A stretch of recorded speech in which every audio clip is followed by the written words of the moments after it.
Welcome to the analysis. Okay, today we're looking into a truly epic historical account from the Islamic texts. We are stepping way back, about 4,000 years actually, to examine the meteoric rise and the sudden, catastrophic fall of the Thamud nation. Let's dive right in and see how a civilization with seemingly limitless strength and wealth met an unimaginably abrupt end. Right out of the gate, we really have to ask, how does a nation that literally carved palaces out of solid rock vanish in just 4 days? According to the source material, this wasn't some slow, gradual decline over centuries. No, this was a sudden, absolute erasure of a civilization that possessed immense, almost superhuman power. And the answer involves a mix of overwhelming hubris, a miraculous event, and a terrifyingly precise timeline. To really understand their fall, we first have to wrap our heads around their sheer scale. Residing in the lush Wadiul Qura Valley, which was this incredibly fertile land full of waterfalls and date palms, the sources tell us they were double our height, lived up to 300 years, and literally had the strength of 10 modern men. They didn't build with fragile bricks, they carved through solid granite mountains with their bare hands, just slicing through stone as if it were butter to create these massive, intricate palaces. Now, all of that sheer physical dominance was perfectly mirrored in their ruthless leader, King Kanan. Crowned at the age of 40, which, by the way, was basically considered early youth for them, Kanan was a truly terrifying figure. He was 7 hands tall, with a voice so deep it literally made people tremble. And his arrogance was absolute. He commissioned this massive, 200-hand-tall golden idol with glowing jeweled eyes, and he demanded the entire valley worship it. To make sure they did, he enforced total submission using an elite, heavily armed force of 1,000 bodyguards. So you've got this stark moral contrast defining the era. On one side, you have the tyrannical King Kanan, entirely reliant on physical force, immense wealth, and fear. On the exact opposite side, the account introduces Prophet Saleh. Now, Saleh was from a noble lineage, but he lived incredibly simply. We're talking a basic white cloth and leather sandals. Where Kanan was loud and violent, Saleh was known from his youth for his peaceful nature, his intellect, and his soft, compelling voice. Total opposites. According to the text, when Saleh reached the age of 40, he received a divine calling. The message he was tasked to deliver was uncompromising. It was simply, worship only one creator and abandon these idols. He stepped right out into the public square to invite this arrogant, physically dominant nation toward monotheism and humility. He was basically reminding them, hey, your incredible power comes from the creator, not from yourselves.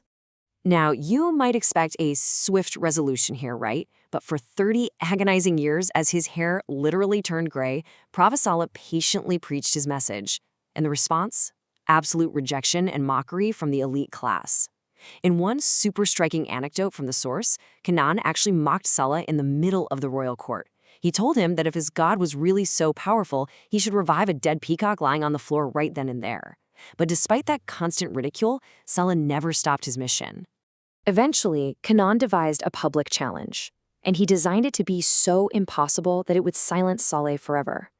He demanded that a living, 10-month pregnant she-camel, specifically colored red and white, must walk straight out of a solid granite mountain, right in front of everyone. If Saleh could pull that off, Kanan promised that he and the entire nation would believe. So Saleh prayed, and before an audience of nearly 100,000 people, the impossible actually happened. The solid granite mountain violently split in 2. From the massive crack in the rock, the exact camel Kanan had just described, red and white, 10 months pregnant, stepped right out, cried out, and sat at Prophet Saleh's feet. Can you imagine seeing that? The crowd was utterly stunned, and many of the poor citizens believed right on the spot. But Kanan, he just sat on his throne, completely silent, face pale, and absolutely refused to keep his word.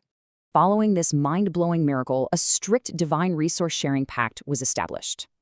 Because this miraculous camel drank a massive amount of water, they had a system.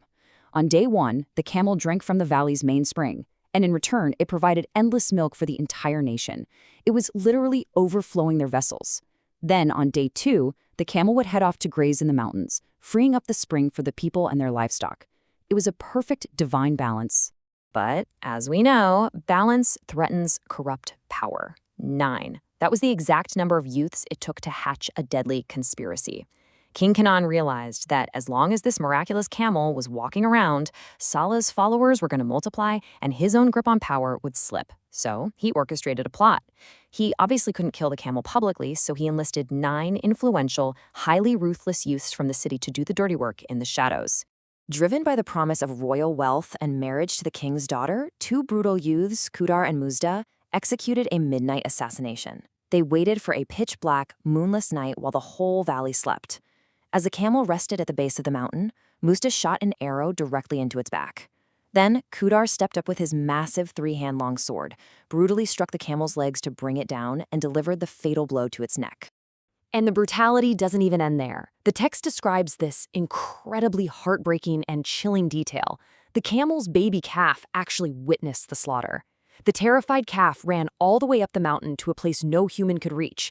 It looked up to the sky, cried out 3 times, and then a fissure in the solid rock literally swallowed it whole.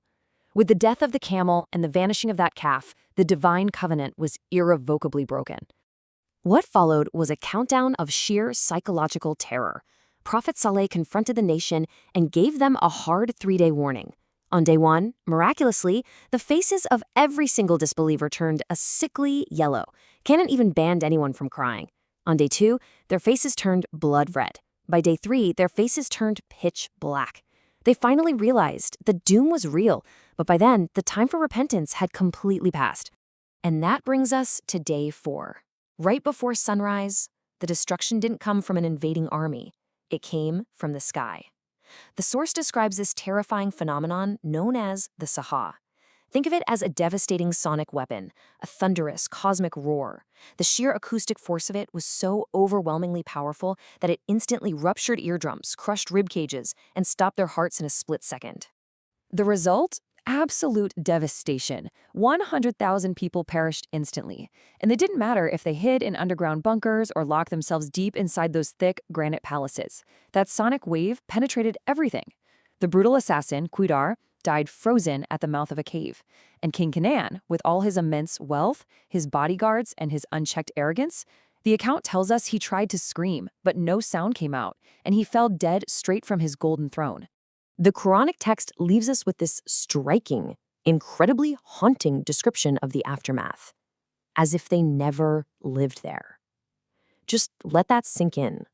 In a matter of seconds, an entire civilization, one that carved mountains, lived for centuries, and possessed unimaginable strength, was completely and permanently erased.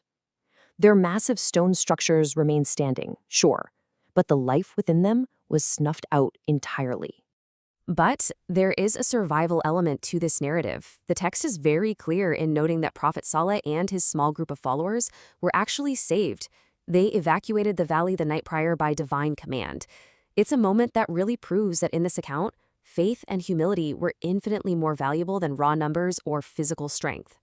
Fast forward to today in modern Saudi Arabia, and you can actually go visit a place called Madain Salah.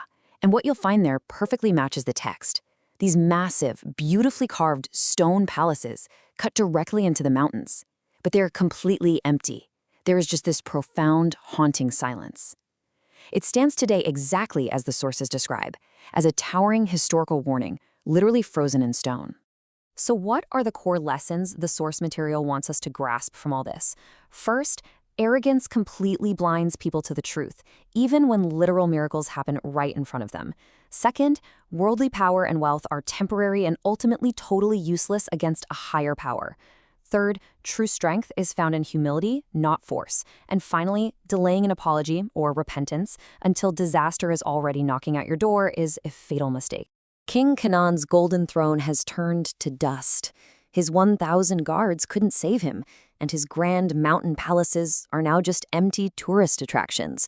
But ask yourself, does the kind of arrogance that destroyed the Thamud nation still survive in our world today? It's a fascinating historical account and an incredible reminder for all of us to keep our own hubris in check. Thanks so much for joining me for this analysis, and keep questioning the history around you.